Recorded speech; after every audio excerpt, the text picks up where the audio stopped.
The freight train limped into Ghost Hollow's depot like a wounded animal seeking shelter 2 hours past schedule, belching black smoke that twisted in the wind and stung the eyes of those waiting on the platform.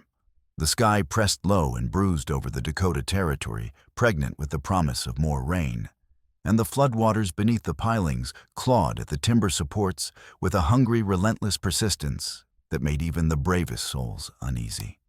Mabel Hawthorne stood on the boarding house veranda, clutching a leather satchel against her ribs as if it were the only thing anchoring her to the earth.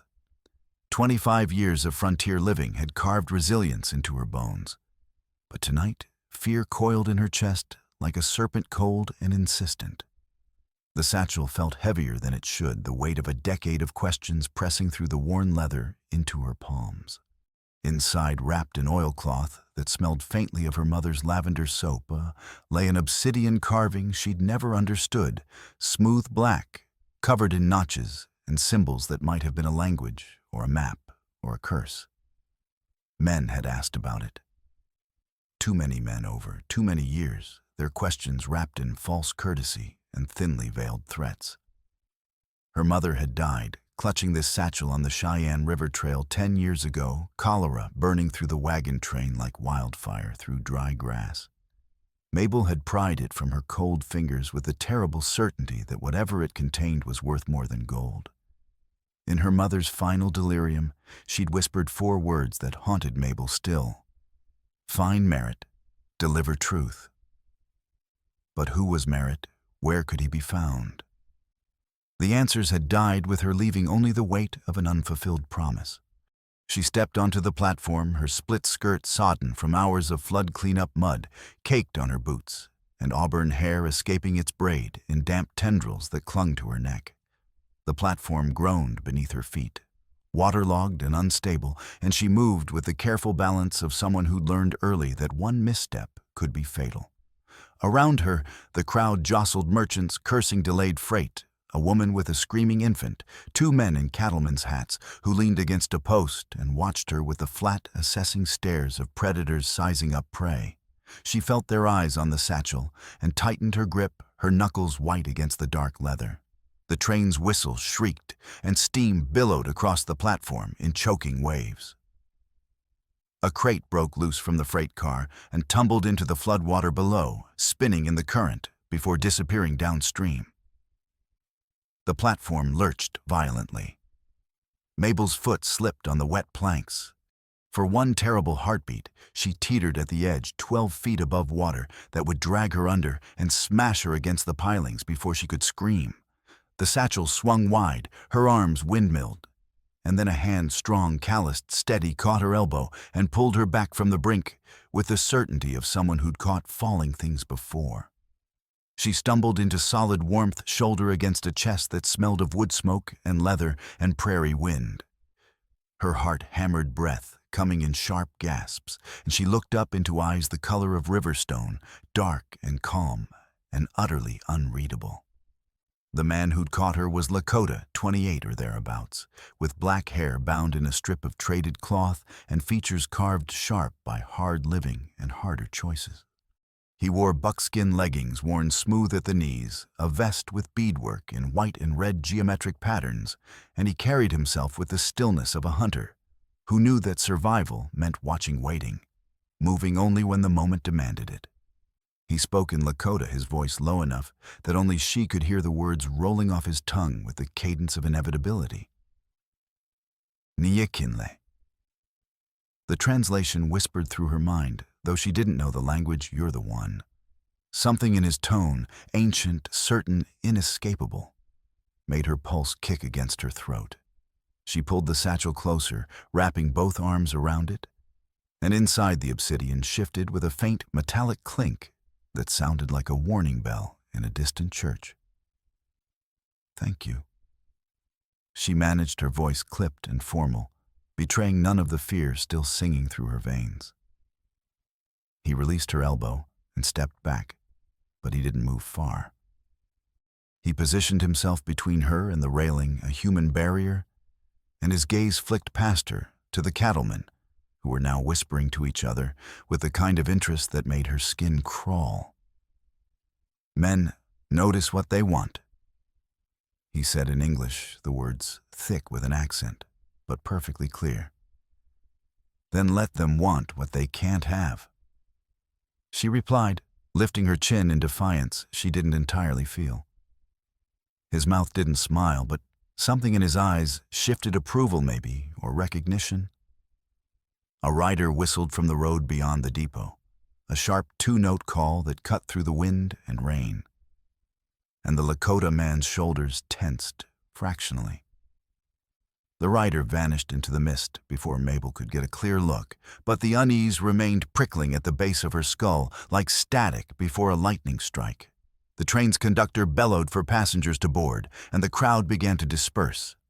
The cattlemen lingered a moment longer, and then pushed off the post and ambled toward the road, their eyes never quite leaving the satchel.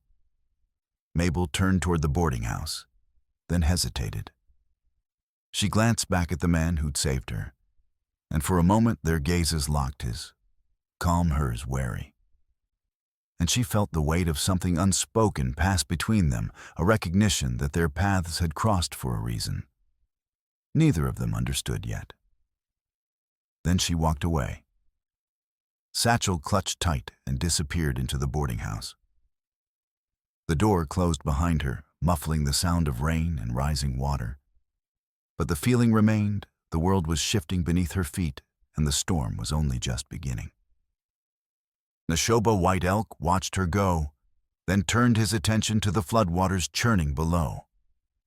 The current was vicious, relentless, the kind that could carry a man half a mile downstream before he thought to fight.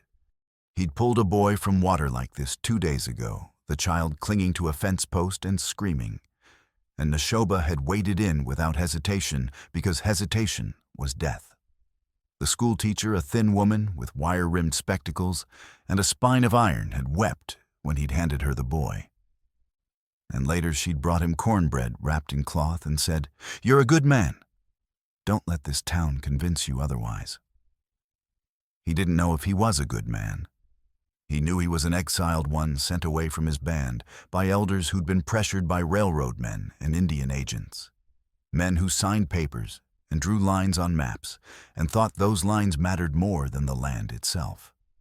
He'd refused to accept the survey crew's stakes in the Winter Valley, where the buffalo sheltered from the killing winds, and he'd cut those stakes and told the surveyors in clear English that if they returned, they'd find more than wood waiting. The railroad had complained, the agent had complained, and the council, trapped between survival and principle, had asked him to leave for a season, not as punishment, but as protection. "Let the railroad forget your face," they'd said. "Come back when the snows melt and the anger cools." So he'd gone. He traded pelts, checked on relatives scattered across the territory, tracked the movements of land buyers who were carving up the territory like vultures picking at a corpse. He carried a rifle slung across his back, a bow case wrapped in oilskin, and a knife his father had given him when he was 12 years old. A blade forged from the axle of a broken wagon, tempered in buffalo fat and marked with his family's sign. His mother had named him Nashoba Wolf because he'd been born in the winter when the wolves came close to the camp, singing their hunger to the frozen sky. And his father had added White Elk after his first hunt, when he tracked a rare white elk through 3 days of snow and brought it down with a single arrow through the heart. He carried those names like he carried his weapons, with respect, with purpose, and with the knowledge that a man's identity was forged in action, not words. Ghost Hollow was supposed to be a waypoint, nothing more. One night a trade of fox pelts for powder, and shot then west toward the Powder River country, where his cousin hunted. But the flood had turned the town into a bottleneck, stranding trains and people. And the air was thick with a tension. He recognized the kind that came before violence, predictable as thunder after lightning. Dark Verstal, Josiah Bell, the town's only physician, had offered him a pallet in the boarding house hallway after Nashoba saved the boy. "No charge?" Bell had said, his gray whiskers twitching with something like amusement. "Just don't steal the linens and we'll get along fine." Neshoba had nodded and settled in his rifle within arm's reach, his knife under his folded coat, and slept the light, restless sleep of a man who knew that trouble rarely announced itself before it arrived. Now he stood on the platform as night fell, the rain turning from mist to downpour, and thought about the woman with the green eyes and the satchel she held like a lifeline. He didn't believe in accidents. The land spoke to those who knew how to listen, and a man either learned the language or he died ignorant. Tonight, the land was speaking, and it was saying her name in the voice of the wind and the rising water. Mabel had been 15 when her mother died, old enough to understand loss, but too young to accept it. Her father, Sean Hawthorne, had run the Silver Creek Saloon in a mining camp 200 miles east, and he'd taught her how to keep ledgers with precision that would satisfy any banker. How to hold her tongue when men got too drunk and too bold, and how to disappear into the background when survival demanded it. "Numbers don't lie, girl," he'd say, tapping the ledger with his pipe stem. "Men do. So trust the numbers, and you'll always know where you stand." Her mother, half Ojibwe, half French, and tougher than rawhide, had taught her different lessons. How to stitch a wound using horsehair and a curved needle. How to read the weather in the way birds flew and clouds gathered. How to keep promises even when they cost everything. "Your word is your spirit," her mother had said in a voice that carried the cadence of 2 languages. "Break your word and you break yourself." The satchel had been her mother's most precious possession, and when Mabel pried it from her cold fingers 3 days after the burial, she'd found the obsidian carving wrapped in oilcloth, a small tin of needles and thread, and tucked into a side pocket, a folded piece of paper so old and fragile it nearly crumbled at her touch. On it, in her mother's careful script, were 3 words: Judge Harold Merritt. Below that, in her father's handwriting, she'd found a single line added years later: "Old friend, owes me one." At 15, Mabel hadn't understood. Now at 25, she understood even less. Her father had never spoken of a Judge Merritt, and when she'd asked Mrs. Gertrude Finch, the boarding house owner, and one of the few people in Ghost Hollow who'd lived there more than a decade, the old woman had pursed her lips and said, "Merritt. That name's from before the war, girl. If you're smart, you'll leave old names buried." But Mabel wasn't smart in the way Mrs. Finch meant. She was smart in the way her father had taught her. She trusted the numbers followed the ledger and believed that every debt had to be balanced eventually. By the time her father died 5 years later, winter fever quick and merciless, Mabel had learned how to survive alone. She'd taken work at the Ghost Hollow boarding house, handling linens and bread deliveries and accounts that Mrs. Finch couldn't manage herself. The job came with a small room on the 2nd floor, drafty and cramped, but it was hers. That mattered more than comfort ever could. She'd rejected every suitor who'd come knocking: ranchers with land, miners with claims, merchants with stores. They wanted her labor, her compliance, her body. None of them wanted her, the woman who kept ledgers and read Dickens by candlelight and dreamed of a future where her worth wasn't measured by what a man could offer. So she said no again and again and earned a reputation as difficult, proud, unmarriageable. She didn't care. The satchel was hers. The future was hers. And she'd be buried in the cold Dakota ground before she handed either to a man who saw her as property to be claimed. Now standing in her small room with the rain drumming on the roof and the floodwaters rising, she set the satchel on the narrow bed and stared at it. Her hands trembled, and she pressed them flat against her thighs until the shaking stopped. Downstairs, the boarding house was full of stranded travelers, merchants arguing about delayed shipments, a mining agent pacing nervously, a reporter from Deadwood scribbling notes in a leather-bound journal, and Mrs. Finch's nephew, Leopold Voss, a surveyor who'd arrived on the special train, and spent most of his time hunched over maps in the parlor, speaking in low tones with the cattleman who seemed to materialize whenever he needed them. Something about Voss made Mabel uneasy, though she couldn't name why. Perhaps it was the way his eyes followed her when she passed, calculating and cold. Or perhaps it was the way Mrs. Finch deferred to him, a woman who deferred to no one, treating him with a mixture of fear and respect that seemed unnatural.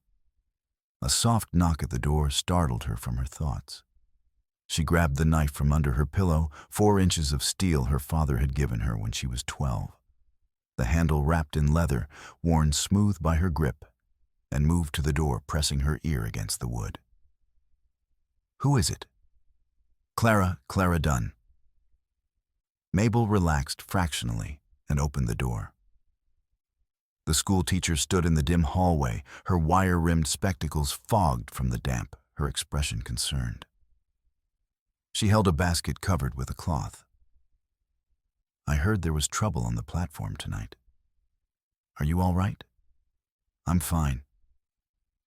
Clara's gaze flicked to the satchel on the bed, then back to Mabel's face. "Those men outside earlier, the cattlemen, they're asking questions about you." She stepped inside, closing the door softly behind her. "About your mother, about what she was carrying when she died." Mabel's stomach tightened. "What kind of questions?" "They want to know if you still have her things, if she ever mentioned where she was going before she got sick."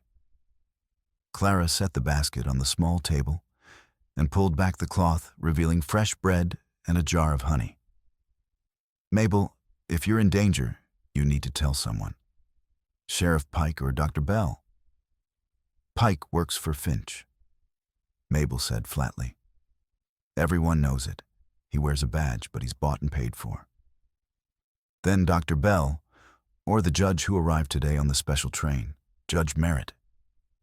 Mabel froze. The name struck her like a physical blow, and for a moment she couldn't breathe. "What did you say?"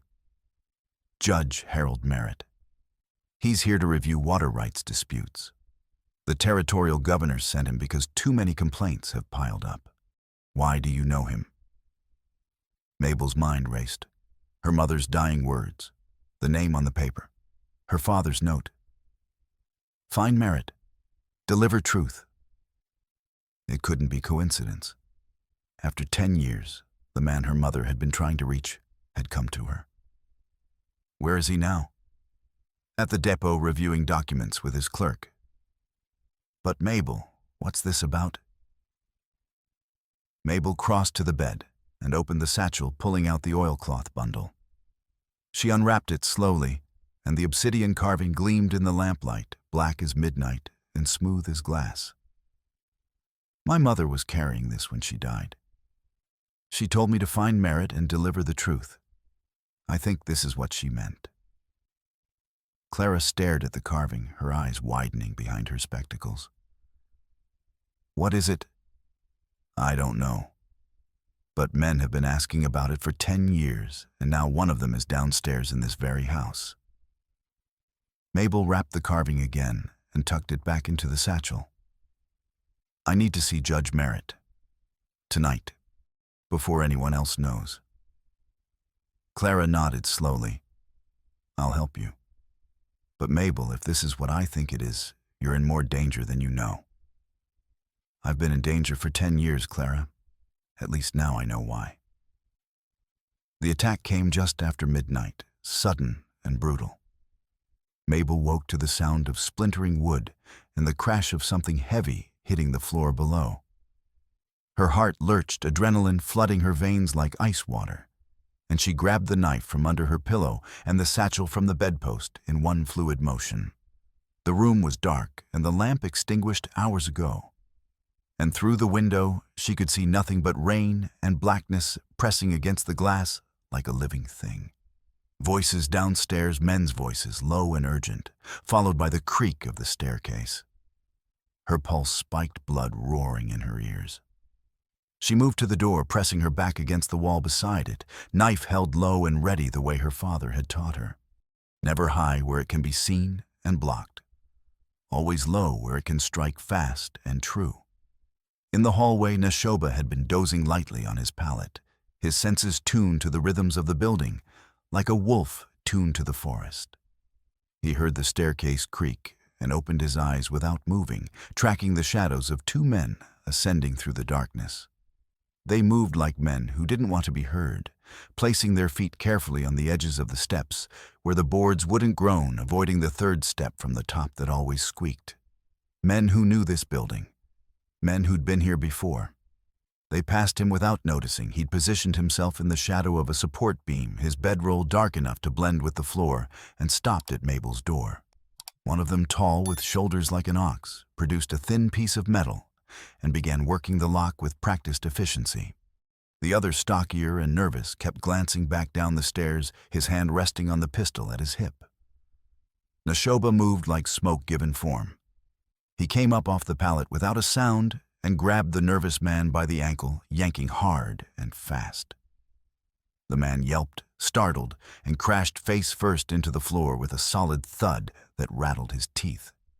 His pistol clattered free, spinning across the wooden boards, and Neshoba kicked it away into the darkness, then drove his knee into the man's spine to pin him, applying just enough pressure to make breathing difficult but not impossible.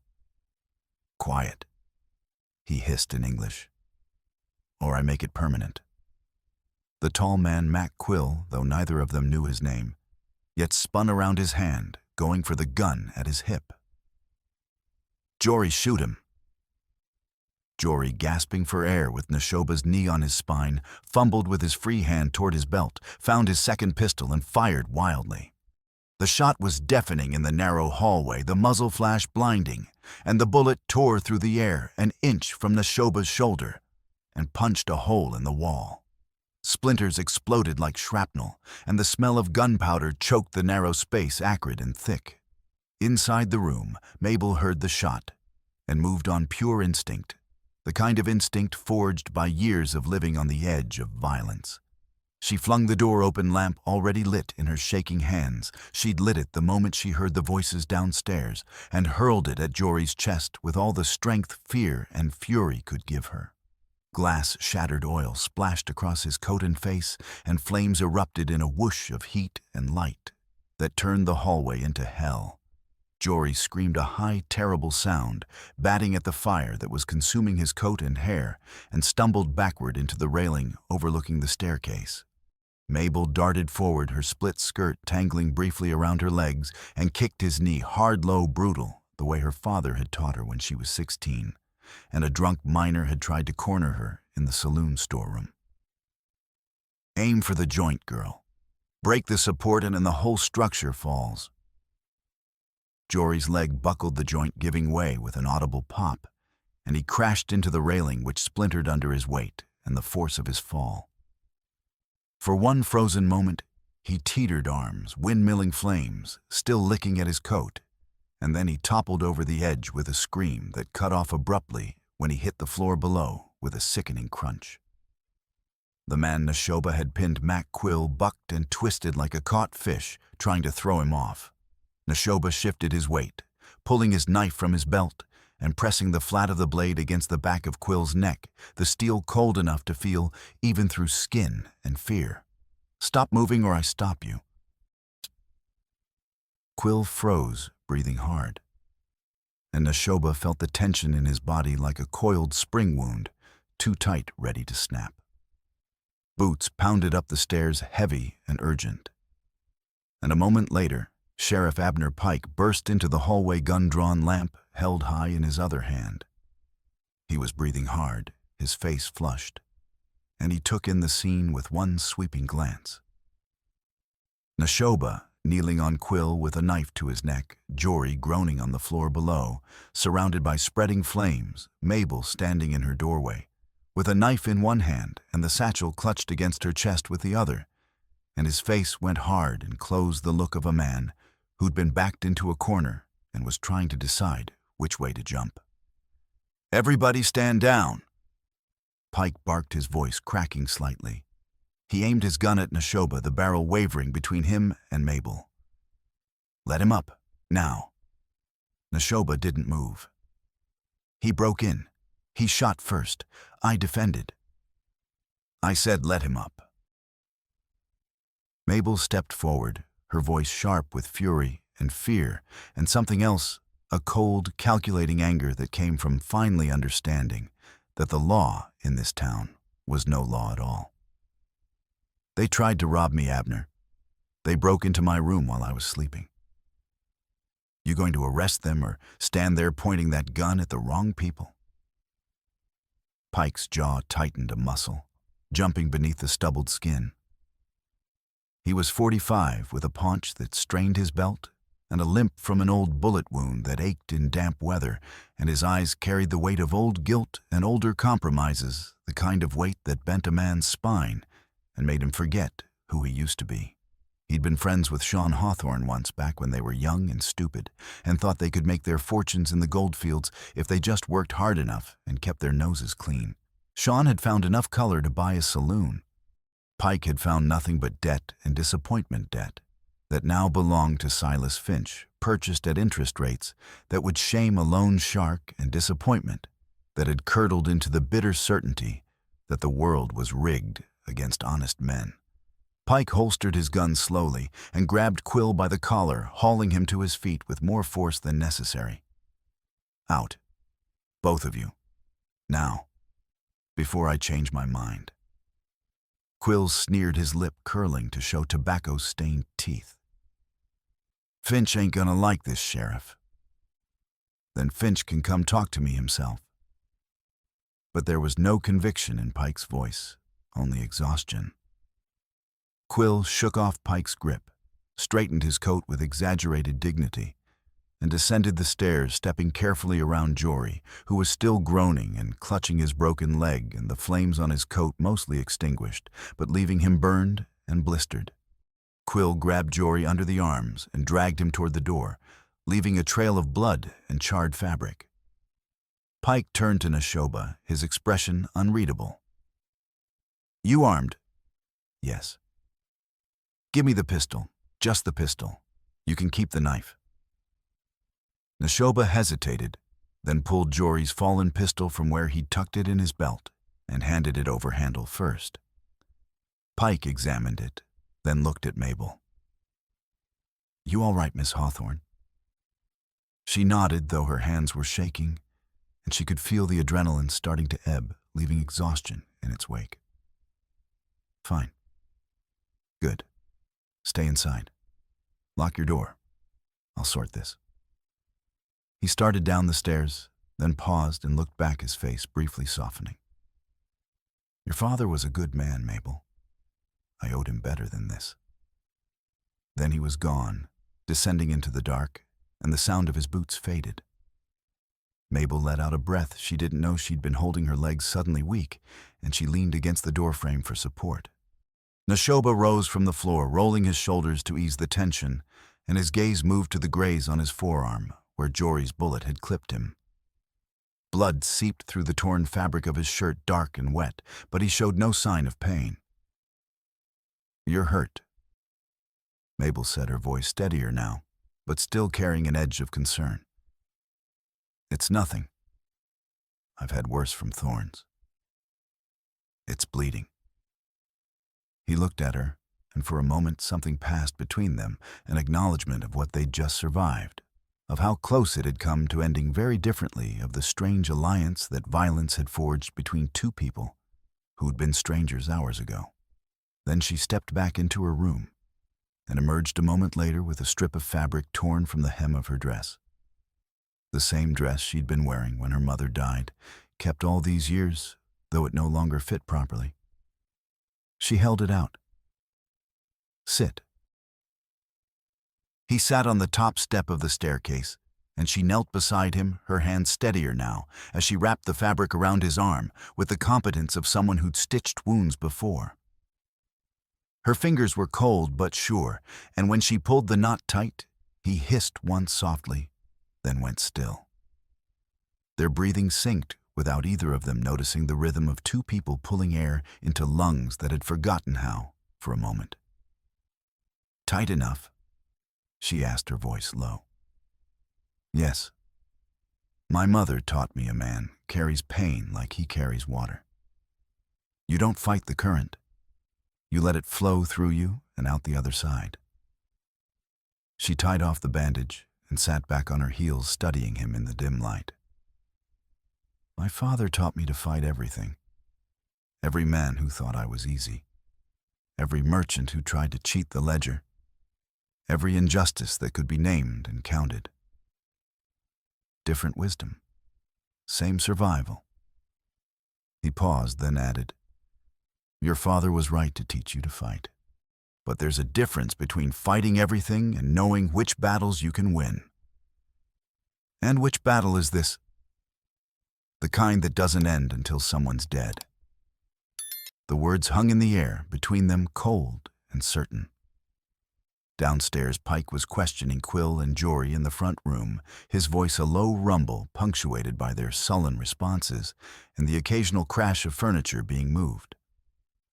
A door slammed, and then there was silence, broken only by the rain hammering on the roof like 1,000 drumming fingers. They'll be back, Neshoba said quietly, matter-of-factly, the way a man might observe that winter follows autumn. I know. Why do they want the satchel? She looked at him, her eyes hard and wary, and for a moment he thought she wouldn't answer. Then she opened the satchel with trembling fingers and pulled out the oilcloth bundle, unwrapping it slowly to reveal the obsidian carving. It was the size of a man's palm, smooth and black as a starless night, with notches carved along its edges with geometric precision and symbols etched into its surface that might have been letters or numbers or something older than either. In the lamplight from her room, it gleamed like a piece of the night sky, pulled down to earth and given form.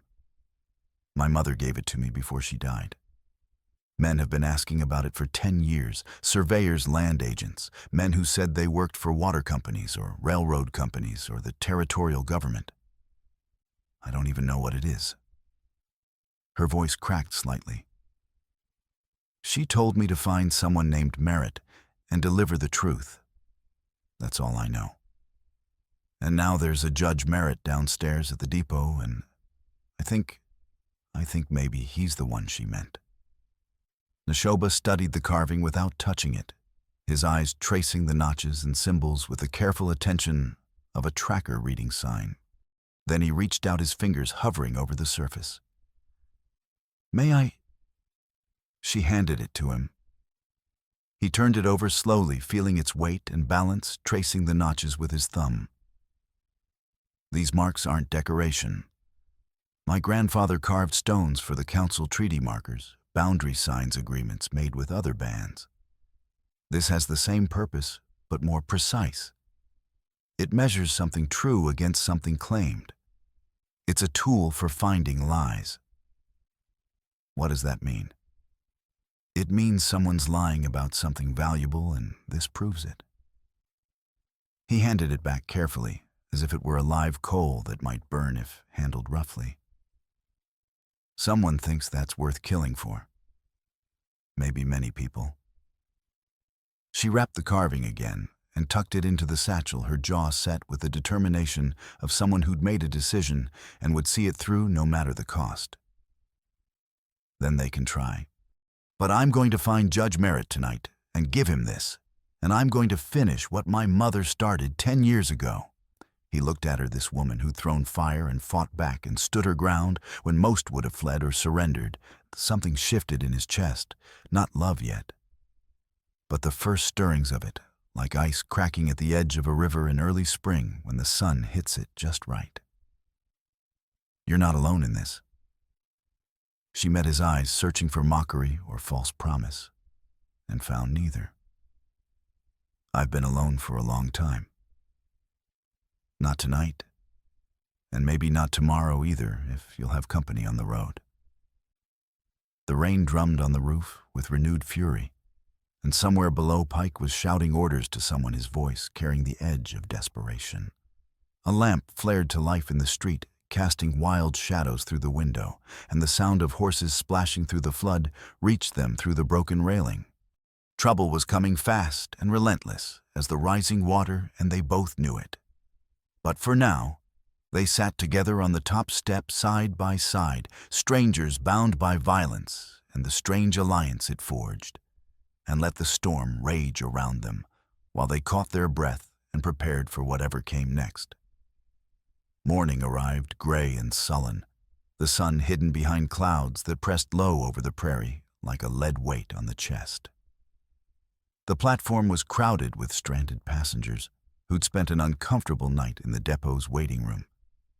Merchants arguing over delayed freight and lost profits, a mining agent pacing nervously and checking his pocket watch every few minutes, a reporter from Deadwood scribbling notes in a leather-bound journal with the hungry look of a man who smelled a story worth telling.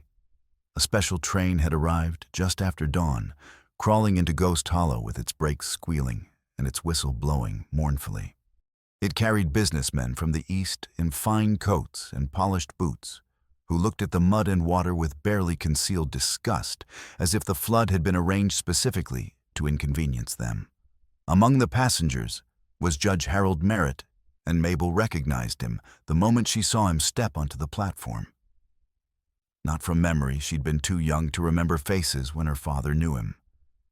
But from the way he carried himself, straight-backed and stern with silver hair and sharp eyes that missed nothing. He was in his early 60s, dressed in a black suit that had seen better days, but was still respectable. And he moved with the careful deliberation of a man who knew his presence could change the outcome of events simply by being there. And when their eyes met across the crowded platform, something flickered in his expression. Recognition, perhaps, or memory. And he paused, his gaze moving from her face to the satchel she carried, and his jaw tightened almost imperceptibly. But before Mabel could approach him, the crowd shifted, and Silas Finch arrived like a storm front commanding attention simply by existing. He was a cattleman in his late 50s, broad-shouldered and barrel-chested, with a gray beard trimmed close and eyes the color of winter ice. He wore a black coat despite the warmth and a silver watch chain that caught the light like a declaration of wealth. And he moved through the crowd with the certainty of a man who owned half of what he surveyed and intended to own the rest before the year was out. With him was Leopold Voss, who Mabel now recognized as Mrs. Finch's nephew, carrying a surveyor's case and a leather portfolio with the careful attention of a man carrying something valuable. The family connection explained his presence at the boarding house, but it also deepened Mabel's unease. If Voss was reporting her movements to his uncle's business associates, then she'd been watched from the moment she'd taken the job. Finch's hired guns flanked him, Quill and Jory, among them both looking worse for wear. Quill's face was bruised, swollen on one side where he'd hit the floor, and Jory walked with a pronounced limp favoring the leg. Mabel had kicked his coat scorched and his hands bandaged. They glared at Neshoba and Mabel as they passed, but neither made a move. Not yet. Not in daylight, with witnesses. Sheriff Pike was waiting near the depot office, his hat in his hands, like a penitent. And when Finch approached, Pike straightened instinctively, the way a dog might straighten when its master appeared. They spoke in low voices, Finch's tone commanding and Pike's deferential. And then Finch turned toward Mabel with the slow, deliberate movement of a predator that had spotted prey. He crossed the platform in long strides, Voss at his side, and stopped in front of her close enough that she had to look up to meet his eyes. "Miss Hawthorne?" "Mr. Finch." Her voice was neutral, but her shoulders were tight, her body coiled. "I understand there was trouble at the boarding house last night. Most unfortunate. I hope you weren't harmed." "Nothing I couldn't handle?" "Glad to hear it. You're resilient like your father." He smiled, but it didn't reach his eyes, didn't touch the cold calculation there. "I'm here on business that concerns you directly. Your mother was employed by the Western Water Rights Company 10 years ago. She was paid to craft something for us, a precision tool commissioned by our chief engineer, Edward Gantry. When Gantry died of fever on the trail, that tool was never returned to the company. I have reason to believe you have it in your possession." Mabel's pulse kicked, but her face remained calm, betraying nothing. I don't have any company property, Mr. Finch. Voss stepped forward, opening his portfolio with the careful precision of a man who'd rehearsed this moment. He pulled out a survey map covered in lines and notations, edges frayed from use, and spread it on a nearby crate. We're looking for an obsidian carving, Miss Hawthorne. Your mother was commissioned to create it based on specifications provided by Edward Gantry. It was to be used to verify the accuracy of survey stakes and water source locations. This rubbing was made from the original before it was lost.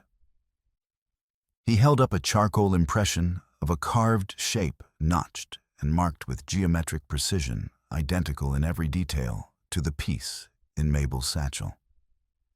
My Aunt Mrs. Finch mentioned that you've carried a particular satchel for years, inherited from your mother. Voss added his tone, almost apologetic, as if he regretted the necessity of this confrontation. Family memory is long, Miss Hawthorne, and details tend to stick. We mean you no harm. We simply want to recover company property and compensate you fairly for its return. The mention of Mrs. Finch stung like a slap of betrayal Mabel hadn't anticipated. The old woman had been watching her, reporting her habits, perhaps even searching her room when she was out. She kept her expression neutral, but her mind raced. I don't want your money or your threats disguised as courtesy, Mr. Voss. Finch's eyes hardened, the false warmth evaporating like morning dew in desert sun.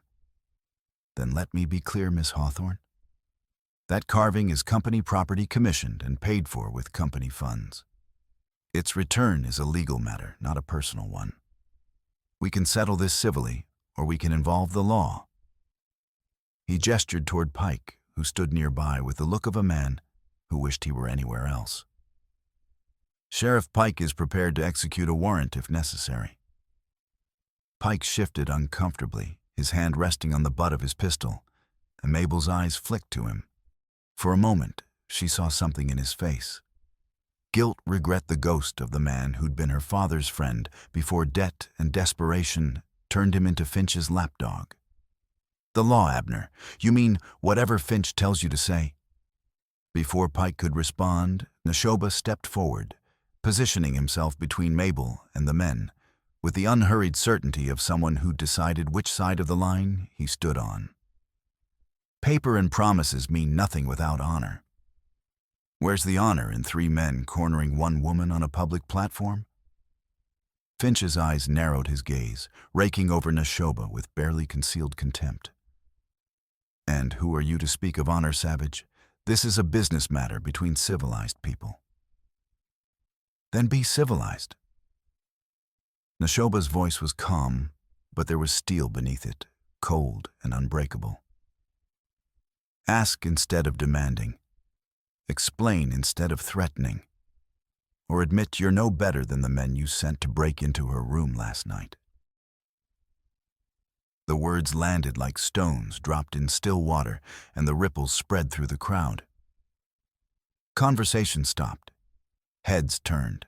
Even the merchants paused in their arguments to watch. Finch's face darkened, a flush creeping up from his collar. Are you accusing me of something? I'm observing that the men who attacked her work for you. Draw your own conclusions. For a moment, the platform went silent, except for the rain and the distant roar of floodwater. The crowd had stopped to watch, sensing confrontation, and even the train crew paused in their work. Finch's hand moved toward his coat, and Quill's hand went to his gun, fingers curling around the grip. But Neshoba didn't flinch. He just stood there, solid and immovable as granite, his gaze locked on Finch. Pike stepped between them, raising his hands in a placating gesture that fooled no one. All right, that's enough. We'll settle this proper. Everybody into the depot office. Now. No more accusations on the platform. Judge Merritt, who had been watching from near the train with his clerk beside him, spoke for the first time, his voice carrying the weight of authority. An excellent suggestion, Sheriff. I'd like to observe these proceedings, if no one objects. Water rights disputes are precisely why the governor sent me here. Finch's jaw tightened, but he nodded stiffly. Of course, Your Honor. We have nothing to hide. The depot office was cramped, barely large enough for the desk, 2 chairs, and the map of the territory pinned to the wall with brass tacks. Dr. Bell and Clara Dunn arrived within minutes, summoned by Pike. And they stood near the door, as witnesses Clara's hand resting on the small derringer in her skirt pocket. Judge Merritt entered last, his clerk, carrying a leather satchel full of documents, and positioned himself near the window where he could see everyone's faces. Finch laid out his case with practiced confidence, the kind that came from winning every fight he'd ever picked. The obsidian carving was company property commissioned 10 years ago to verify survey lines and ensure accurate distribution of water claims between settlers and the Lakota. Edward Gantry had designed it as a physical template. When placed over survey maps, the notches would align with permanent landmarks, revealing any discrepancies in stake placement. Gantry had died of fever before the piece was delivered, and the company had been searching for it ever since. Voss spread the survey map on the desk, showing how the rubbing matched specific landmarks, and the split oak at Red Canyon, the stone outcrop at Willow Creek, the ancient cottonwood at the Cheyenne Junction. Without this tool, Your Honor, it's impossible to verify which surveys are accurate and which have been compromised by amateur work or deliberate fraud. The company needs it to fulfill its obligations to all parties. He counted the cartridges by touch, 7 rounds left. Pike, under pressure from Finch's hard stare and his own crushing debt, cleared his throat. Miss Hawthorne, I'm going to have to ask you to surrender that satchel for examination. If the carving is inside and matches the company's description, it'll have to be returned to its rightful owners. Mabel's hands tightened on the satchel, but she didn't move. And if I refuse, then I'll have no choice but to confiscate it by force. Pike's voice was miserable, but his hand moved to his pistol. Judge Merritt stepped forward, his expression thoughtful.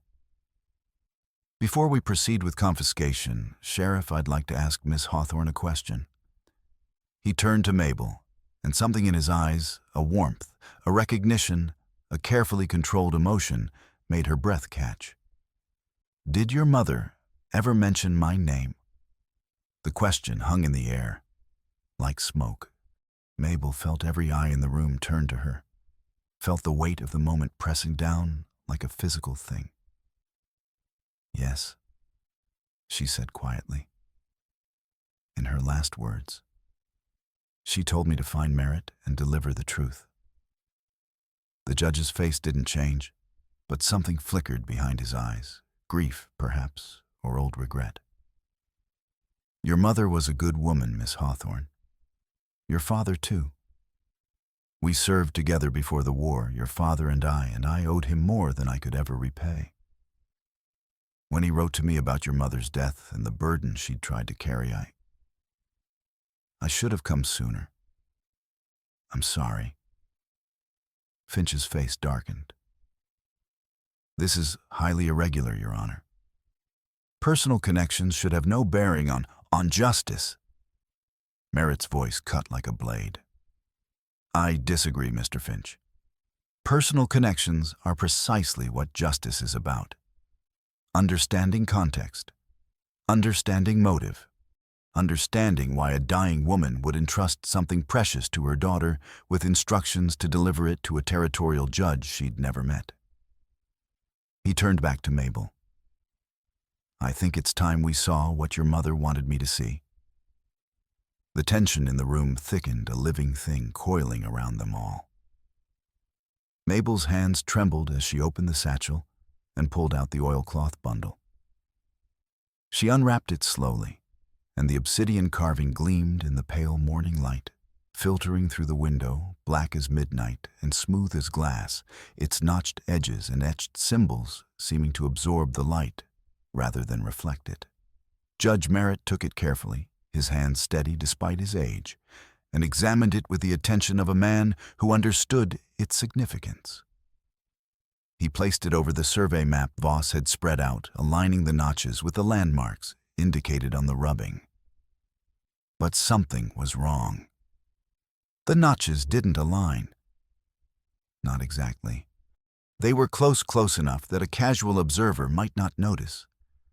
But under Merritt's careful scrutiny, the discrepancies became obvious. The carving indicated water sources 3 to 5 degrees off from where the stakes had been placed, a difference that could mean hundreds of acres of land receiving water or being left dry. Interesting, Merritt said quietly. Mr. Voss, are you certain this map represents the current stake placements? Yes, Your Honor. I surveyed them myself last season. Then either your survey is inaccurate, or someone moved the stakes after the original survey was completed. Merritt looked up, his eyes hard. This carving suggests systematic fraud, Mr. Finch. Water being diverted from treaty lands and homesteads to... Let me see. He consulted his own documents. To lands owned primarily by the Western Water Rights Company and its primary investor, which I believe is you. Finch's face went pale, then flushed red. That's a serious accusation, Your Honor. Yes, it is. And before I make it official, I need more evidence. He turned to Pike. Sheriff, I'm placing this carving in your custody as potential evidence in a territorial investigation. Miss Hawthorne, I'm afraid I'll need you to surrender it temporarily. No. Neshoba's voice cut through the room. You can't ask her to trust a man who takes orders from Finch. Pike flinched as if struck. I take orders from the law.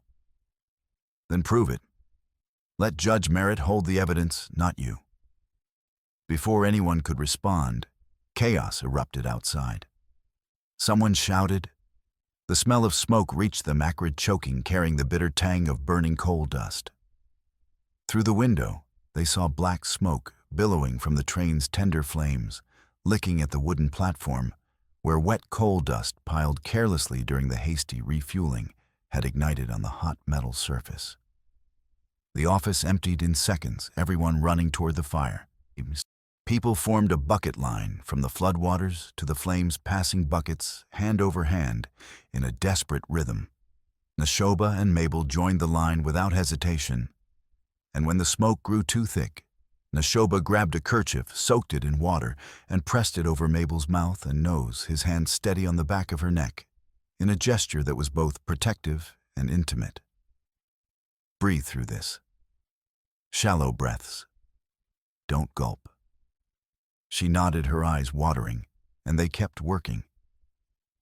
The fire was stubborn, fed by grease and coal dust that clung to the timbers, and it took 20 minutes of coordinated effort to bring it under control. By the time the last ember was doused, everyone was soaked and exhausted, covered in soot and ash. And the platform was a mess of charred wood and puddles. In the chaos, one of Finch's men, a wiry gunman with a scar on his chin and the look of someone who'd done worse things for less money, slipped into the depot office through the back door. When Pike discovered the ledger page with the rubbing was missing from his desk drawer, along with several other survey documents, his face went pale as milk. Finch was already mounted when Pike stumbled out of the office. Someone robbed the office during the fire, took the rubbing and the survey records. Finch looked down at him with barely concealed contempt. Then I suggest you find them, Sheriff, before this situation becomes even more complicated. He wheeled his horse and rode toward the road, Voss and his men following like jackals trailing a lion. Mabel stood near the railing, coughing into the wet kerchief, and realized something that sent ice through her veins despite the heat still radiating from the burned timbers. The fire had been deliberately set, not by accident, but as a distraction, which meant Finch knew the documents in Pike's office were damaging, and now he had them. And that meant the carving was more valuable than she'd ever imagined, valuable enough to kill, for valuable enough to burn a building, for valuable enough to destroy evidence and witnesses, to keep its secrets buried. Neshoba stood beside her, his arm throbbing where the infection was setting in, and when she looked at him, she saw her own understanding reflected in his eyes. "This doesn't end here," he said quietly. "No. It ends at the canyon when they try to use the dynamite." She'd heard Voss speaking about it the night before through the boarding house walls, his voice carrying up through the floorboards when he thought everyone was asleep. Tonight, midnight, they're going to blow the old dam and redirect the creek. And kill Judge Merritt. Neshoba's voice was flat certain. He's the only one who can't be bought. If he dies in an accident, then Finch gets his water and no one can stop him. They looked at each other, strangers no longer bound now by shared danger and the terrible knowledge that they were the only ones who could prevent murder on a scale that would make last night's attack look like a schoolyard scuffle. By evening, Mabel and Neshoba met with Belle Clara and Judge Merritt in the clinic, a small building near the depot with whitewashed walls and shelves lined with bottles of tinctures and bandages. Belle had insisted on examining Neshoba's arm properly, and now he sat on a stool while Belle cleaned the wound with whiskey that stung like fire. "It's infected," Belle said bluntly, his gray whiskers twitching. "Should have let me stitch it properly yesterday. Now we're fighting fever along with everything else." "How bad?" Neshoba asked, his voice level despite the pain. "Bad enough that you should be in bed for 3 days. But I'm guessing you won't listen to that advice." "No." Belle grunted and applied a poultice of yarrow and comfrey herbs he'd learned about from a Cheyenne woman years ago, then wrapped the arm in fresh linen. "Then, at least drink this." He handed Neshoba a tin cup filled with bitter-smelling liquid. "Willow bark tea. It'll help with the fever and the pain. Not much, but some." Neshoba drank it without complaint, though his face tightened at the taste. Judge Merritt stood by the window, his hands clasped behind his back, watching the street with the careful attention of a man who'd learned not to take safety for granted. "Tell me everything you know, Miss Hawthorne. Every detail, no matter how small." So Mabel told him. About the men asking questions for 10 years. About her mother's dying words. About the attack last night and the overheard conversation about dynamite and the dam. About Voss being Mrs. Finch's nephew, using his position at the boarding house to spy on her. About the fire that morning and the stolen documents. And finally, about the hidden compartment she discovered in the satchel just hours before, working by candlelight with Clara while everyone else slept. She pulled out the folded journal entry, brittle and yellowed, and handed it to the judge. He read it slowly, his face growing harder with each line. "Dear God," he said softly when he finished. "Edward Gantry. I knew him.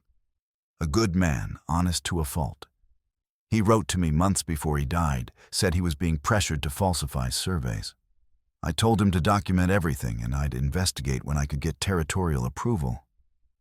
But he died before I could reach him, and I thought..." He trailed off, his voice thick.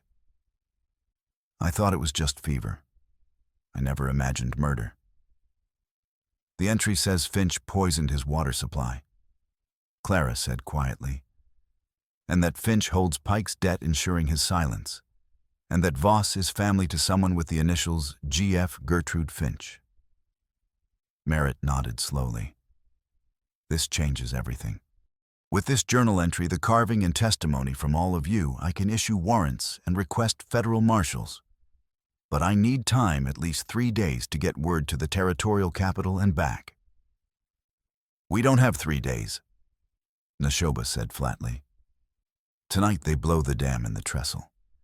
Your train goes into the creek tomorrow morning, and you die with everyone else aboard. Finch controls the water, eliminates his biggest threat, and walks away clean. Then we stop them tonight." Merritt said, his voice hardening. "Sheriff Pike may be compromised, but I'm not. And as a territorial judge, I have the authority to deputize civilians in emergency situations." He looked at each of them in turn. Dr. Bell, Miss Dunn. Mr. White Elk, Miss Hawthorne. I'm asking you to help me prevent a mass murder and expose a conspiracy that's been poisoning this territory for years. It's dangerous. It's probably illegal in ways I'll have to answer for later, and I can't promise any of you will survive the night. But it's necessary. I'm in, Bell said immediately. I've patched up too many people hurt by Finch's schemes. Time someone patched up the problem. Me too. Clara said, her hand moving to the derringer in her pocket. I came west to teach children not to watch them grow up in a territory owned by one corrupt man.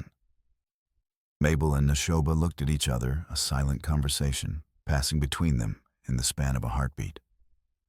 Then Mabel nodded. We're in. Both of us. Good. Merritt pulled out a pocket watch, consulted it, and snapped it shut with finality. Then here's what we do. They spent the next hours planning with military precision.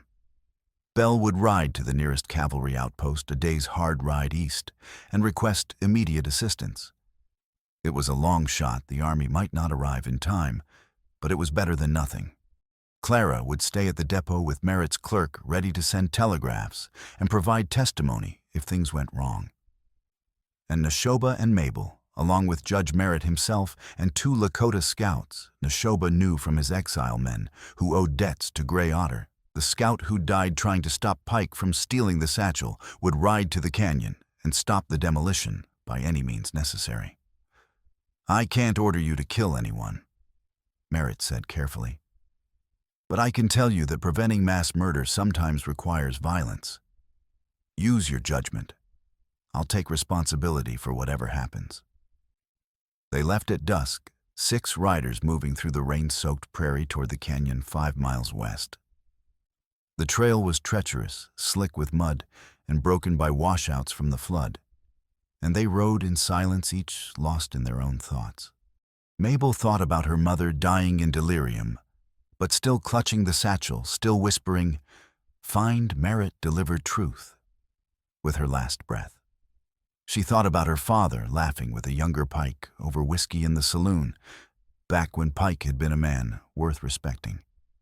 And she thought about the life she might have had if she'd just given up the satchel years ago, married some rancher or miner, and forgotten about promises made by dying women. But she hadn't. And now she was riding toward violence with a Lakota warrior who'd become something like a friend, maybe more in the space of 2 days. Neshoba thought about Gray Otter, who'd taken a bullet meant for someone else and died carrying a message about honor and duty. He thought about his band, waiting for him to return from exile, trusting that he'd learned whatever lesson the elders thought he needed to learn. And he thought about the woman riding beside him, this strange mix of strength and vulnerability, who'd thrown fire at armed men and was now preparing to do it again. When they reached the canyon, they left the horses with one of the scouts and moved on foot, descending into the narrow cleft where the old dam crouched like a sleeping giant. The canyon walls rose dark against the sky, and the creek roared below, swollen with floodwater. Lanterns flickered near the dam, and through his spyglass, Merritt counted at least 8 men. Finch was there directing the work with sharp gestures.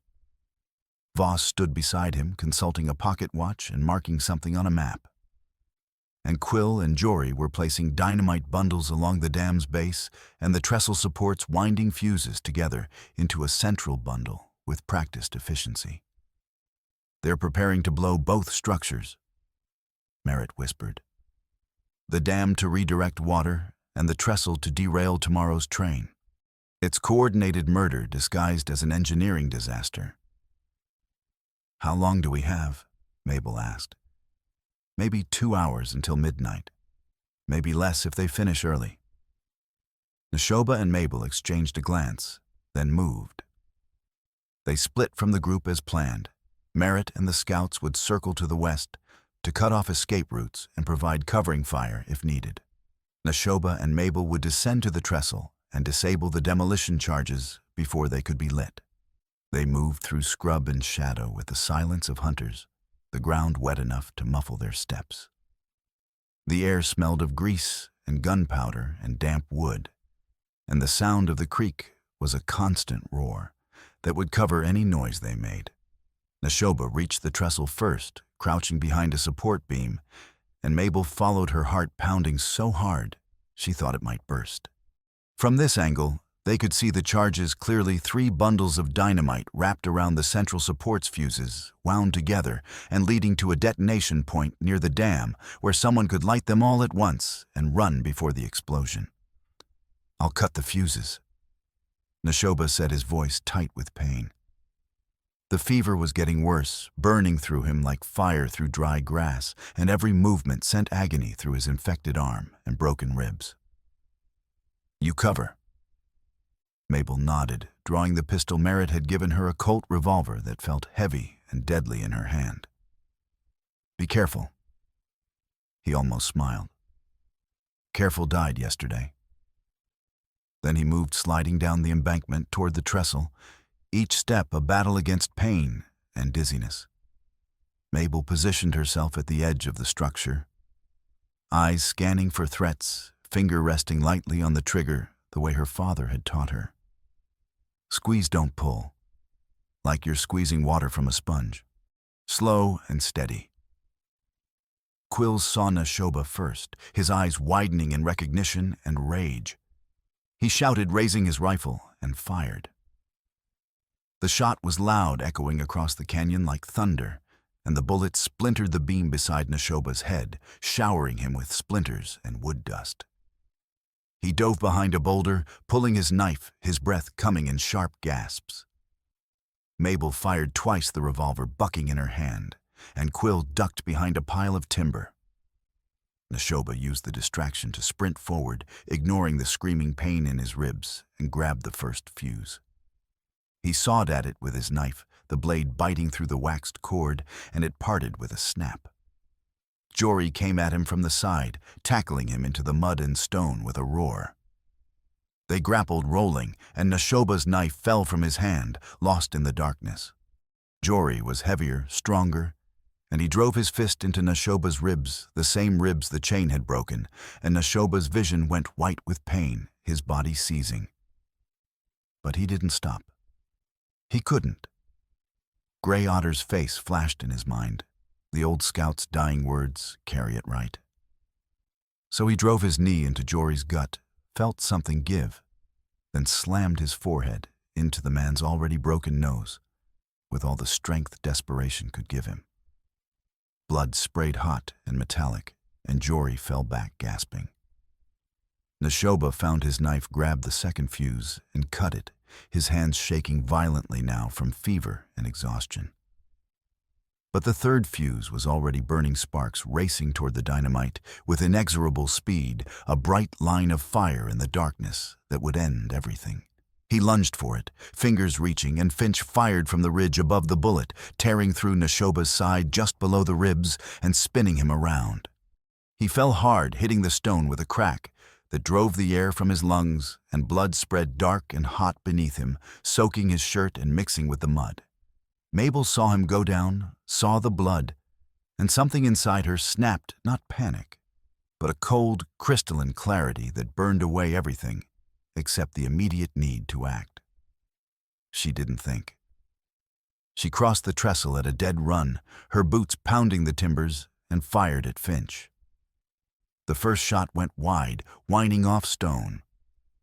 The second took him in the shoulder, and he staggered, dropping his rifle with a clatter, his face twisted in shock and pain. She reached the burning fuse and stomped on it, grinding the spark out with her boot heel with savage intensity, then turned toward Voss, who was fumbling with his derringer, his hands shaking so badly he could barely hold it. "Don't," she said, her voice cold as winter snow. Voss froze the derringer, dangling from his fingers, and she saw in his eyes that he knew it was over. Behind them, Quill threw a lantern in one last desperate act of destruction, and it shattered against the trestle's support beam oil, splashing across the grease-soaked timbers. Flames erupted with a whoosh of heat and light that turned the canyon into hellfire, racing up the beams like liquid gold, consuming everything in its path. Clara's voice cut through the roar of flames, shrill with terror. The train! The train's coming! In the distance, the train's whistle blew a long, mournful note that cut through the night, and the ground began to vibrate with the approach of iron and steam. The rhythmic thunder of wheels on rails growing louder by the second.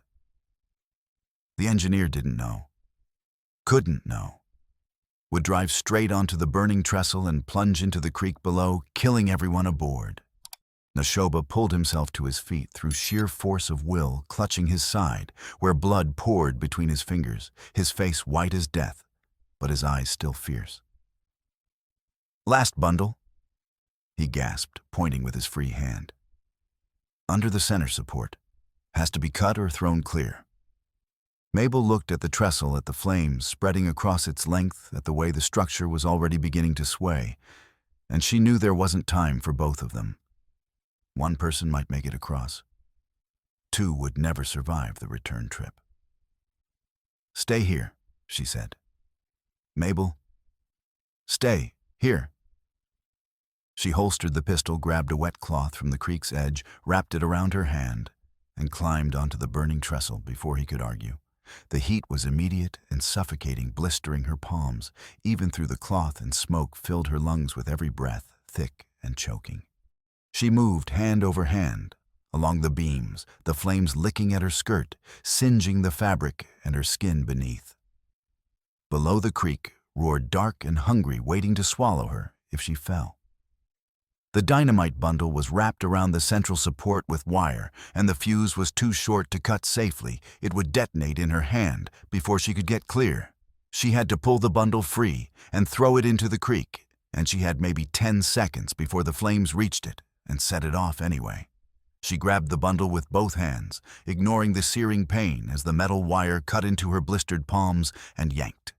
It came free with a shower of sparks and a creak of timber, heavy and deadly in her hands, and she hurled it into the creek with every ounce of strength, fear, and desperation could give her. It hit the water 10 feet from the bank and disappeared beneath the surface. For one frozen second, nothing happened. Then the creek erupted in a geyser of white foam and fire, the explosion muffled by the water but still powerful enough to send a wall of spray cascading over the bank and extinguish part of the fire on the trestle's lower supports. The structure shuddered violently, timbers cracking with sounds like gunshots, and Mabel's foot slipped on the wet burning wood. She grabbed for the beam, her fingers scrabbling for purchase, finding none, and she fell dangling over the creek by one hand, her boots kicking empty air. The current roaring 30 feet below, ready to crush her against rocks before drowning her. Then Neshoba was there, reaching down from the opposite side of the trestle. His face contorted with pain and effort, blood still spreading across his shirt in an ever-widening stain. "Hand," he shouted, his voice raw. She grabbed his wrist with her free hand, their eyes locked, and he pulled. Every muscle in his body screamed in protest, the wound in his side tearing wider ribs, grinding together. But he didn't stop. Couldn't stop. She found the beam with her other hand and hauled herself up, collapsing beside him on the scorched wood, both of them gasping for air that tasted of smoke and burnt timber.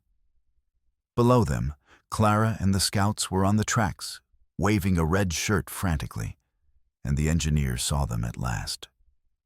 The brakes screamed metal on metal, sparks flying from the wheels in a cascade of orange and white, and the train ground to a halt with agonizing slowness, stopping inches, mere inches from the trestle's edge, where the flames still danced and the structure swayed like a drunk man trying to stand. The passengers would live. Merritt would live, and the creek would flow fair. Below, in the mud and chaos, Sheriff Pike appeared from the shadows, where he'd been watching, his face stricken. He tackled Finch from behind, driving the cattleman into the mud with a roar of rage and grief that echoed off the canyon walls. "I'm done," Pike shouted, striking Finch once, twice, 3 times, each blow landing with the force of 10 years of suppressed guilt and self-loathing. I'm done being your dog. I'm done betraying everything I ever believed in. Finch went limp beneath him, blood streaming from his nose and mouth, and Pike collapsed beside him, sobbing like a broken thing. Voss tried to run limping toward the shadows, but Neshoba blocked his path, despite the agony in his side knife, drawn again, his eyes cold and implacable. You're not going anywhere. Clara appeared from the darkness, swinging the wagon's brake handle like a club, and it connected with Voss's wrist with a sickening crunch that made Mabel wince even from a distance. The derringer clattered to the ground, and Voss collapsed screaming and clutching his shattered bones. Jory charged Mabel one last time, blood-mad and desperate, but she was ready. She sidestepped, planted her shoulder in his chest, with all her weight behind it, like her father had taught her. Use their momentum against them, girl. And drove him to the ground hard enough to knock the wind from his lungs. She held him at gunpoint, the barrel pressed against his temple, her voice cold and steady. Don't move. He didn't. The fire was spreading now, consuming what remained of the trestle in earnest, and the train crew scrambled to back the engine away from the inferno. Passengers disembarked in a chaotic rush, men and women stumbling onto the rocky ground, children crying, everyone staring at the flames with wide, terrified eyes that would see those images in their dreams for years to come. Judge Merritt descended from the ridge with his revolver still drawn, his face grim, with the satisfaction of a man who just prevented catastrophe. He surveyed the scene, the subdued men, the burning trestle the train saved by inches, and nodded once sharp and definitive. Sheriff Pike, you're relieved of duty effective immediately. These men are under arrest for conspiracy to commit murder fraud, destruction of territorial property, and attempted assassination of a federal officer. Pike nodded, still kneeling in the mud, beside Finch's unconscious body, tears streaking his face. I'll testify. Against all of them. I have letters hidden in my desk correspondence between Finch and Gantry, before Gantry died, proving Finch threatened him. And I have bank records showing how Finch bought my debt, specifically to control me. I'll tell you everything, Your Honor. Everything. I owe Sean Hawthorne's daughter that much at least. Then you'll have a chance to salvage something of your soul, Abner. But you'll answer for your part in this. I know. Pike's voice was barely a whisper. I know. Arot, dawn broke over the canyon, painting the sky in shades of gold and red and deep orange that seemed to set the clouds themselves on fire. The burned trestle stood like a blackened skeleton against the morning light, still smoking a monument to how close disaster had come. Mabel and Neshoba sat on a flat boulder near the creek's edge, both of them battered beyond measure.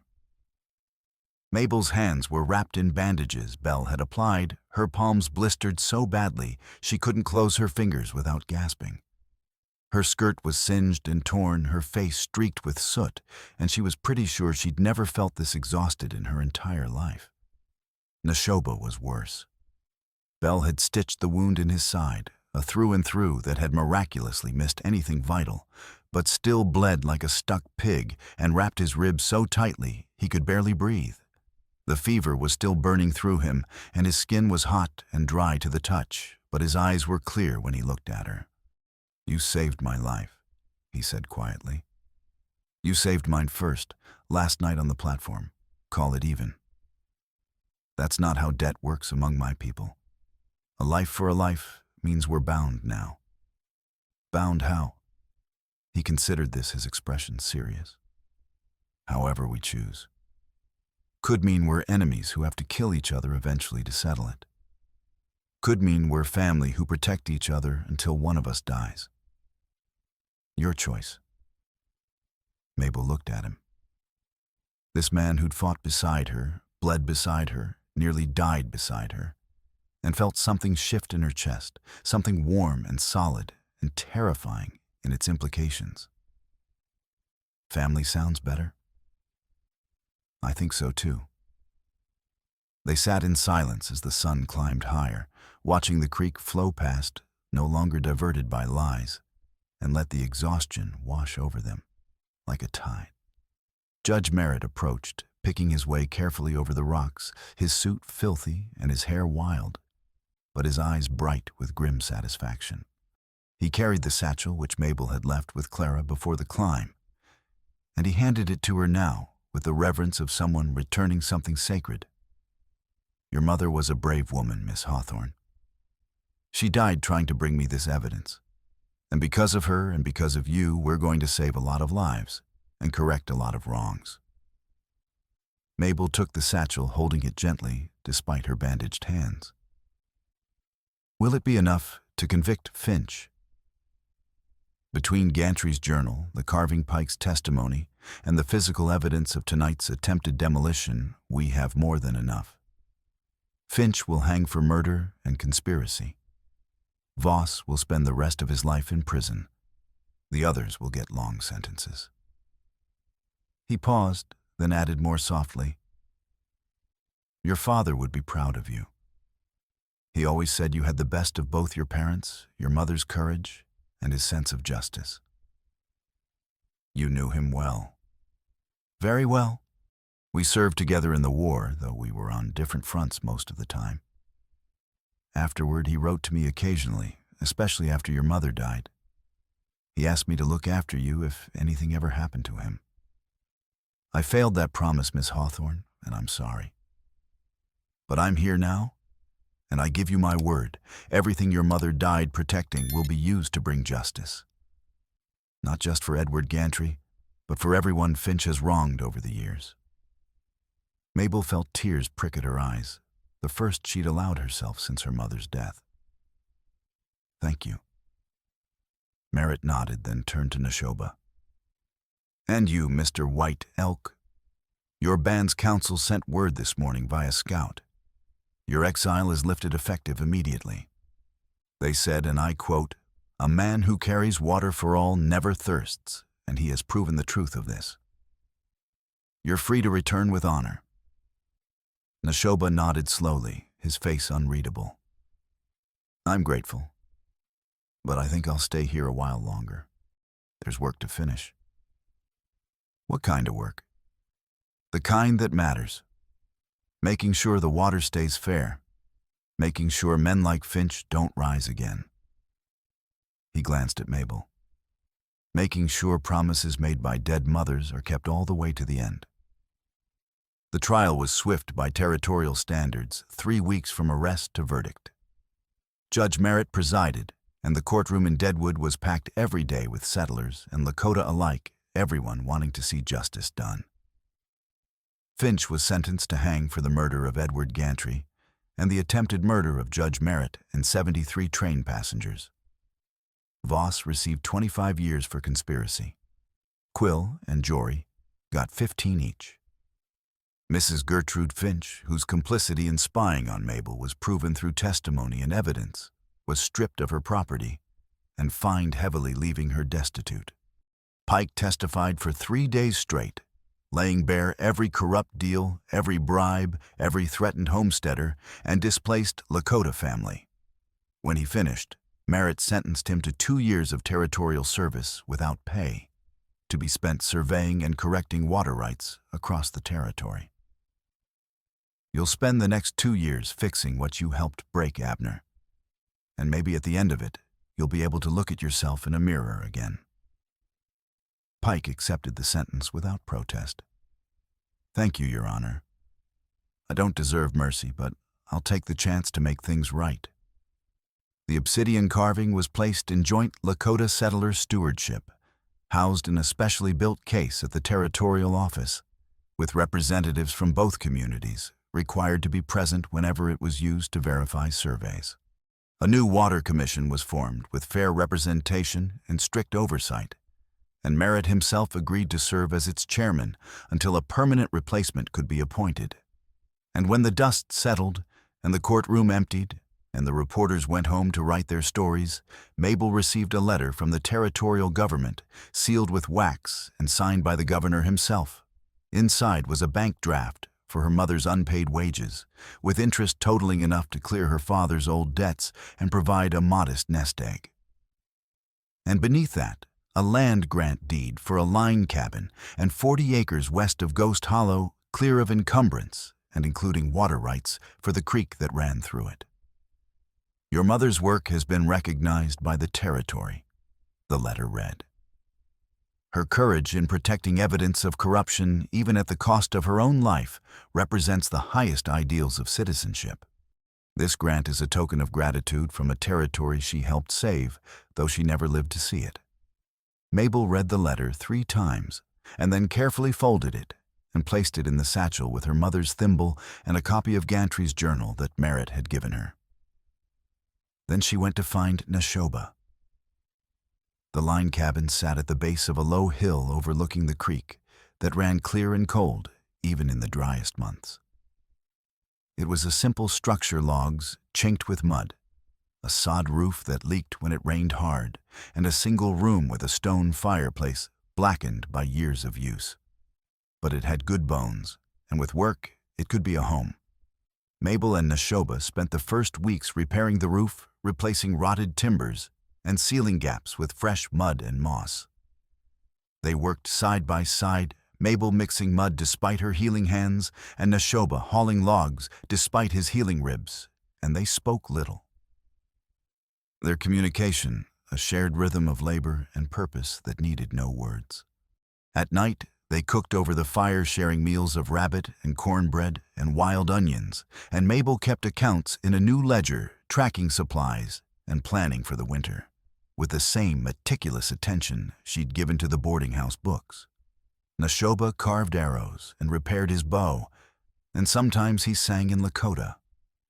Low songs that spoke of seasons changing and water flowing, and the patience required to outlast winter. One evening, as the sun dipped below the horizon, and the sky turned the color of embers, cooling to ash, Neshoba sat on the porch steps, cleaning his rifle. Mabel emerged from the cabin with 2 tin cups of coffee and handed him one, the steam curling in the cool air. She sat beside him close enough that their shoulders touched a contact that had become natural over the weeks, and they watched the light fade in comfortable silence. "You ever think about going back?" she asked, her voice soft. "To your people?" He sipped the coffee, considering the question with the care it deserved. "I will. But not yet. There's work here." "What kind of work?" "The kind that matters." He glanced at her, his expression serious but warm. "Making sure the water stays fair. Making sure people remember what was fought for. Making sure the promises we made to the dead are kept." He paused. "My grandfather used to say, 'A man who carries water for others never thirsts.' I think he meant more than just water from the creek. My father said something similar. 'Keep your ledger balanced and you'll sleep at night.' I think he meant more than numbers. Different words, same truth." Neshoba set down his cup and took her hand, careful of the healing burns, his thumb tracing the edge of the bandages. "I told you we were bound. Life for life. Family who protect each other. I meant it." Mabel looked at him, at the man who'd fought beside her and bled beside her and was now rebuilding a life beside her, and felt the last of her walls crumble. "So did I." He leaned forward slowly, giving her time to pull away if she wanted, and kissed her soft and deliberate, a promise. Without words, a claiming and a surrender all at once. When they pulled apart, she rested her forehead against his, and they sat like that as the stars emerged one by one, cold and brilliant against the velvet dark. "I'm staying," she said quietly. "Not because I have nowhere else to go. Because this feels right. You feel right." "Good," he replied, and the word carried more weight than 1,000 flowery declarations ever could. "Because I'm not leaving either. Not as long as you're here." They sat together as the night deepened, and far below the creek ran clear and free, its water no longer stolen or diverted flowing, as it had for thousands of years before men had tried to cage it. And in the cabin behind them, the fire burned steady and warm, a light in the wilderness that spoke of home and hope, and the quiet triumph of promises kept. 6 months later, a letter arrived at the cabin delivered by a mail rider who'd been paid extra to make the detour. It was from Judge Merritt, written in his precise hand. Dear Miss Hawthorne and Mr. White Elk, I write to inform you that Silas Finch was hanged yesterday at dawn, having exhausted all appeals.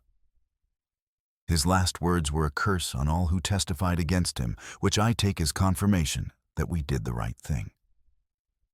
The Water Commission is functioning well, with no disputes that could not be resolved fairly using your mother's carving and proper survey techniques. Several families have already returned to lands they were forced to abandon, and relations between settlers and the Lakota have improved markedly. Sheriff Pike completed his first year of service last month. He looks 10 years younger, I'm told, as if the burden of guilt has finally begun to lift. He asked me to convey his gratitude to you both and his hope that someday you might forgive him for his failures. As for me, I am returning east at month's end, my work here complete. But I wanted you to know, your mother's courage changed this territory, Miss Hawthorne. She planted seeds of justice that took 10 years to sprout, but they have bloomed at last. Your father would be immensely proud of the woman you've become. With respect and affection, Harold Merritt. Mabel read the letter twice, then folded it carefully and placed it in the satchel with her mother's thimble and the copy of Gantry's journal. Then she walked outside to where Neshoba was working on the corral hammering posts into the hard ground. It's done, she said simply. Finch is dead. The water's free. Merritt's going home. Neshoba set down the hammer and wiped sweat from his forehead. How do you feel? Lighter. Like I've been carrying something heavy for so long, I forgot what it felt like to stand up straight. Your mother's burden is gone. Now you just carry your own life. We carry our own lives, she corrected. Together. He smiled rare and precious and pulled her close, careful of her hands, which were finely healed enough that she could feel his warmth without pain. They stood like that in the afternoon sun, two people who'd found each other in the middle of a storm and decided to build something worth keeping. That spring, they planted a garden behind the cabin corn bean squash using seeds traded from Neshoba's relatives. They built a chicken coop, and the sound of clucking filled the yard. Neighbors began to visit settlers and Lakota alike, seeking advice on water rights, help with disputes, or simply conversation, and the assurance that someone cared about fairness. Mabel kept accounts for the Water Commission, her ledger meticulous and fair, her reputation for honesty spreading across the territory. Neshoba rode the trails, checking stakes and ensuring the surveys remained honest, his presence a quiet guarantee that corruption would not return unchallenged. And on warm summer evenings, they would stand together at the crest of the hill above the cabin, watching the sun set over the prairie, the sky ablaze with gold and crimson and deep violet. Neshoba would wrap his arm around Mabel's waist, and she would lean into him, their bodies fitting together with the ease of long familiarity. You ever regret it? She asked one such evening, her voice thoughtful. Staying here instead of going back full time. I go back often enough, a week here, a month there. They know where I am. They know why I stay. He paused. I didn't stay for the cabin or the land. I stayed for you. There's a difference. She looked up at him, her green eyes bright with emotion she no longer tried to hide. Good. Because I stayed for you too. He kissed her, then slow and deep, a promise renewed with each breath. And when they pulled apart, she rested her head on his shoulder, and they stood like that until the stars emerged bright and endless, a canopy of light over the dark prairie. Far below the creek, ran clear its water free and shared as it was always meant to be. And the cabin's chimney smoke curled into the sky, a marker of home and hearth, and the life they'd built from ashes and courage and stubborn, unbreakable hope. The satchel sat on a shelf inside its burden, finally lifted, its secrets revealed, its promise fulfilled. And Mabel Hawthorne, daughter of two worlds, keeper of her mother's courage and her father's justice, slept each night without nightmares for the first time in 10 years. Because some promises once kept change everything.